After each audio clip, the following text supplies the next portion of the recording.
Hello అండి. ఇవాళ chicken నిల్వ పచ్చడి మీకు చూపిస్తున్నాను. ఇది కరెక్ట్ కొలతలతో చేసిన పచ్చడి. చాలా బాగా వచ్చింది. ముక్క స్మూత్‌గా ఉంది. గట్టిగా లేకుండా కరెక్ట్‌గా మనం కొలతలేసుకొని చేస్తే చాలా టేస్ట్‌గా ఉంటది. ఇది కనీసం 3 నెలలు ఉంటది. మనం ఎన్ని కేజీలైనా పెట్టుకోవచ్చు. నేను ఇది 1 కేజీతో స్టార్ట్ చేశాను. చాలా బాగుంది. ఈ పచ్చడి ఎలా తయారు చేయాలి, దీనికి కావాల్సిన ఐటమ్స్ అన్నీ నేను చూపిస్తాను. చూపించే ముందు నా ఛానల్ ఎవరైనా కొత్తగా చూసేవాళ్ళు సబ్స్క్రైబ్ చేసుకోండి. ఈ పచ్చడి ఈ వీడియో చూసి కామెంట్ చేయండి, లైక్ చేయండి, షేర్ చేయండి. ఓకేనండి. ఇప్పుడు మనం ఎలా చేయాలో స్టార్ట్ చేద్దాం. చికెన్ 1 కేజీ తీసుకున్నాను. ఇది మనం పసుపు, ఉప్పు కలిపి పెట్టుకోవాలి.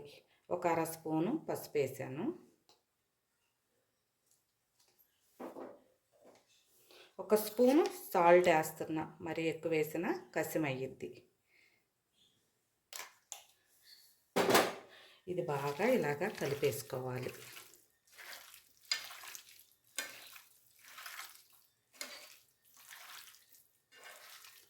బాగా కలిపి మనం స్టవ్ ముట్టించుకొని స్టవ్ మీద పెట్టేసుకోవాలి. చూడండి ఇలా కలిపేసుకోవాలి.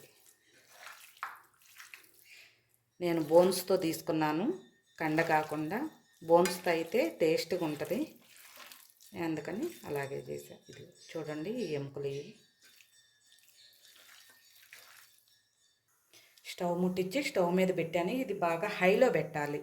సిమ్లో పెడితే అంటే మొక్క ఉడికిపోద్ది, నీరు లాగదు, సంగటి అయిపోయినట్టు పీసు పీసుకు వచ్చేస్తుంది. అలా కాకుండా హైలో పెట్టుకొని ఉడకబెట్టామంటే వాటర్ వస్తూ ఉంటాయి, అవి త్వరగా ఇనిగిపోతాయి అన్నమాట. ముక్క చెదరతో బాగుంటుంది. చూడండి, మొగ్గుతూ ఉంది. వచ్చిన నీరు వచ్చినట్టు ఇనిగిపోతుంది, బయటికి రావట్లేదు.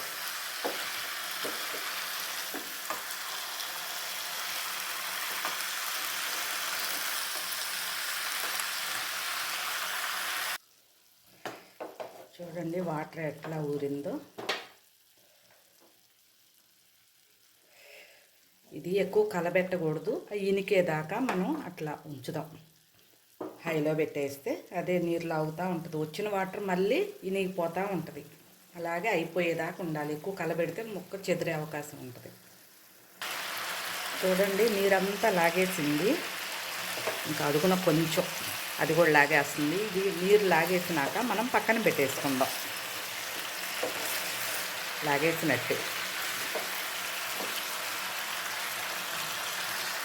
ఇప్పుడు బాండీ పెట్టి వేరుశనగ నూనె పోస్తున్నాను. నేనైతే వేరుశనగ నూనె వాడుతున్నాను. ఒక 1/2 కిలో పోస్తున్నాను, ముక్కలు వేయించాలి కాబట్టి. ఇప్పుడు ఉడకబెట్టుకున్న ముక్కలు ఇప్పుడు ఈ ఆయిల్లో వేసేద్దాం.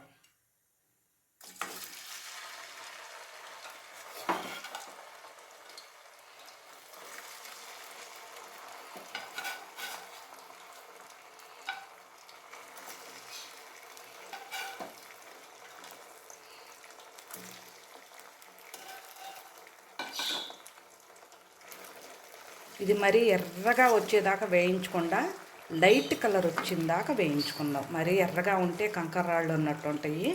అలా కాకుండా మనకి పచ్చడి 4 రోజులు గడిచినా స్మూత్గా ఉండాలంటే ముక్క లైట్ కలర్గా వేయించుకోవాలి. మరి ఎక్కువగా వేయించకుండా. ఆల్రెడీ ఉడికిన ముక్క కాబట్టి మనకి స్మూత్గానే ఉంటుంది.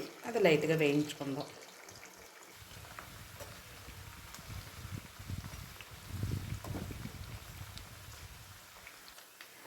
చూడండి, లైట్ బ్రౌన్ కలర్ వచ్చేసింది. ఎక్కువగా కాకుండా దీంట్లో మనం అల్లం వెల్లుల్లి పేస్ట్ వేసుకోవాలి.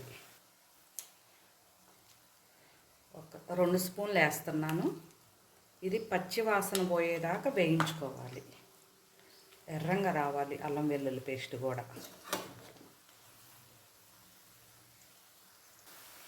చూడండి, అల్లం వెల్లుల్లి పేస్ట్ కూడా మంచిగా ఫ్రై అయ్యింది.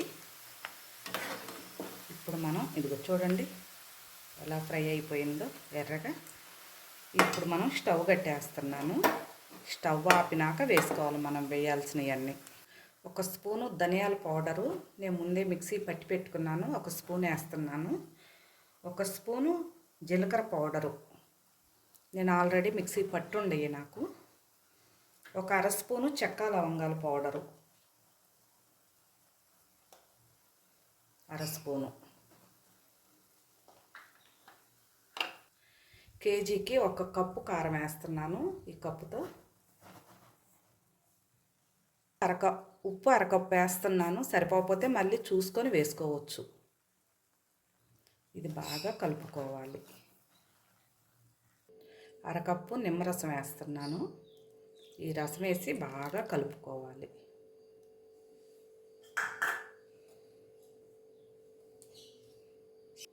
చూడండి, నోరూరిపోతుంది, మంచి వాసన వస్తుంది. గుమగుమలాడే నోరూరించే చికెన్ పచ్చడి రెడీ అయింది. మీకు నచ్చితే మీరు ట్రై చేసి నాకు కామెంట్ పెట్టండి. ఓకేనండి, బాయ్.